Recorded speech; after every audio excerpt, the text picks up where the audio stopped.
Hapless Aegean, whom the fates have marked to bear the extremity of dire mishap. Now trust me, were it not against our laws, against my crown, my oath, my dignity, which princes would they may not disannul? My soul would sue as advocate for thee, but thou art adjudged to death, and past sentence may not be recalled. But to our honor's great disparagement, yet I will favor thee in what I can. Therefore, merchant, I'll limit thee this day to seek thy life by beneficial help. Try all the friends thou hast in Ephesius. Beg thou or borrow to make up the sum, and live. If no, then thou art doomed to die. He is widely hailed as the greatest English playwright of all time. William Shakespeare, also known as Bard of Avon, was born on April 23, 1564 in Stratford-upon-Avon.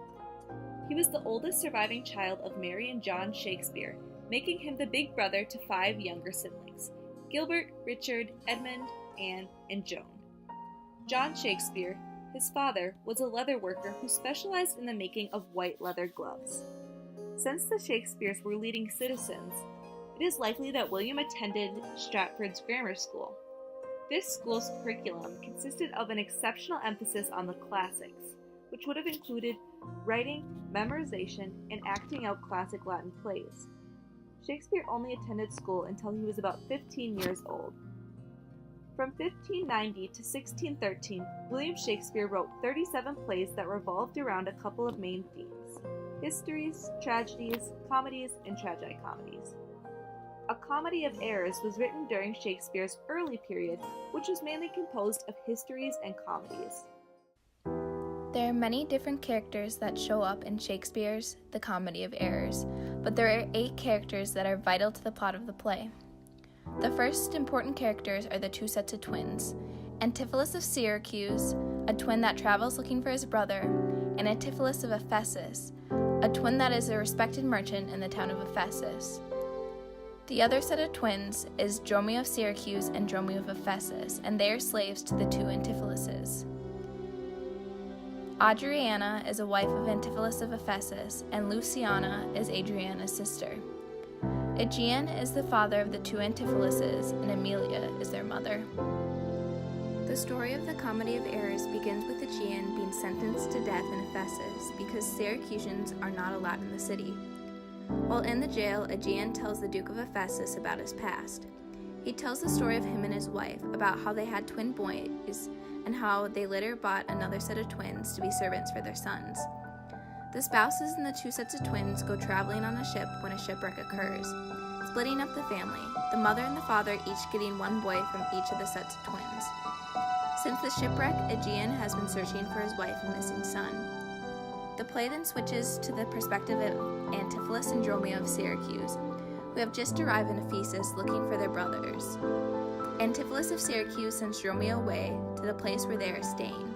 After Dromio of Syracuse leaves, Dromio of Ephesus shows up thinking that Antipholus of Syracuse is his master. Dromio tells Antipholus that his wife, Adriana, wants him home to eat. Antipholus refuses, and Dromio of Ephesus is forced to return to Adriana. Dromio tells Adriana what has occurred with her husband, and she comes to the conclusion that her husband is cheating on her. Meanwhile, back at Antipholus of Syracuse, Dromio of Syracuse shows up and is confused at why his master believes that Dromio made up a story about a wife. Adriana then shows up and forces the 2 to come with her to her home and to eat. The men are confused but comply with Adriana. While Antipholus of Syracuse eats with his supposed wife, Dromio watches the door.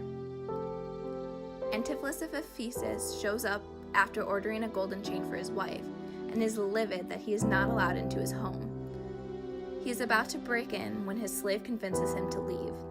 After Antipholus of Syracuse is eaten, Luciana, Adriana's sister, talks to him about being faithful to her sister. In this conversation, Antipholus of Syracuse confesses his love for Luciana. From there, the two from Syracuse decide to leave the city, believing there is witchcraft involved, with everyone knowing who the two are. But before they can leave, a man shows up with a golden chain, stating that Antipholus had bought it and can pay it off later. Later in the day, Antipholus of Ephesus meets up with a merchant who wants money for the chain that he gave.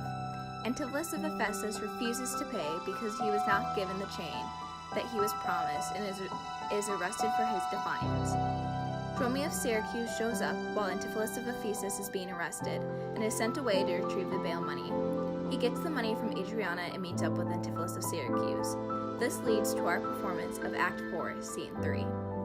There's not a man I meet that doth salute me, as if I were their well-acquainted friend. And everyone doth call me by my name. Some tender money to me, some invite me, some other give me thanks for kindness, some offer me commodities to buy. Even now, a tailor called me in his shop, and showed me silks that he had bought for me, and therewithal took measure of my body. Sure, these are but imaginary wiles, and Lapland sorcerers inhabit here. Master, here's the gold you sent me for. What have you got the picture of old Adam new apparelled? What gold is this? What Adam doubt'st thou mean? Not the Adam that kept the paradise, but the Adam that keeps the prison. He who goes in the calf skin that was killed for the prodigal. He that came behind you, sir, like an evil angel, and bid you forsake your liberty. I understand thee not. No, why? 'Tis a plain case. He that went, like a bass viol in a case of leather. The man, sir, that when gentlemen are tired, gives them a sob and rests them. He, sir, that takes pity on decayed men and gives them suit of durance. He that sets up his rest to do more exploits with his mace than a Moor's pike. What thou meanest an officer? Aye, sir, the sergeant of the band. He that brings any man to answer it, that breaks his band. One thinks a man always going to bed and says, God give you good rest. Well, sir, there rest in your foolery. Is there any ships put forth tonight? May we be gone? Why, sir, I brought you word an hour since that the bark expedition put forth tonight. And then, were you hindered by the sergeant to tarry for the delay? Hear the angels that you sent for to deliver you. The fellow is distract, and so am I. And here we wander in illusions. Some blessed power deliver us from hence. We decided to perform the beginning of Act 4, Scene 3, because it connected very well to one of the themes of the play, mistaken and unclear identity. In the scene you witness Antipholus and Dromio of Syracuse being confused on what events have actually occurred and being confused with themselves. At the end of the scene, Antipholus describes how he believes he is going mad and wants a blessed power to let them leave Ephesus. The play continues with everyone growing more and more bewildered, and everyone thinks that everyone else is insane. The Duke prepares for Egan's upcoming execution. Antipholus of Ephesus goes to the Duke thinking that he has been wronged and demands that the Duke intercede for him.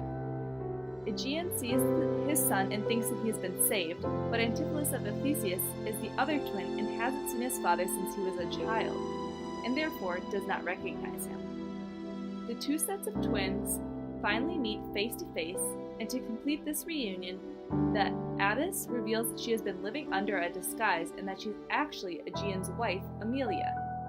The family hugs, and so do the Dromio twins, and all ends in happiness. There are many different opinions of Shakespeare's plays. Although many tend to believe that the Comedy of Errors was Shakespeare's first play, Harold Bloom, the author of Shakespeare, The Invention of the Human, does not believe this is so. He states that the play shows master in action, incipient characters, and stagecraft, further stating that the play outshines the 3 Henry VI plays and the 2 Gentlemen of Verona. Reading the play, I can definitely tell that it would be funny to an audience if they watched it performed, and if they know the Shakespearean language. There are plenty of puns and jokes that are riddled throughout the play if you understand what is happening. After having read The Comedy of Errors, if I ever see it in person, I believe that I would really enjoy it. I could definitely see how this type of comedy would be funny in Shakespeare's time, though personally I did not necessarily like it nor find it comedic. There would definitely be some discriminating factors like clothing and speech that would differentiate the characters, so overall it didn't seem plausible to me.